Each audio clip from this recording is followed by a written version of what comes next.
how to log into ElevenLabs account. So if you want to log into ElevenLabs account, then first you need to open up a browser, any browser that you are comfortable with.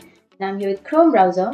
Simply go for the search and then search for ElevenLabs, and then it will take you to this kind of interface where you need to go for the first search, which is elevenlabs.io, and here it will take you to the website. So now you can simply go for the sign in, which is on the upper right. And once you click on sign in, it will take you to the sign in page where you can continue with your Google, Facebook, or any other. And then you can go for the upper side of the screen, and then you can enter your email on the first blank, and then enter your password on the next. And if you forgot your password, go for forgot password, which is here on the left side, and then you can reset or recover your password. But if you remember, then enter your password and click on the arrow, which is on the right side.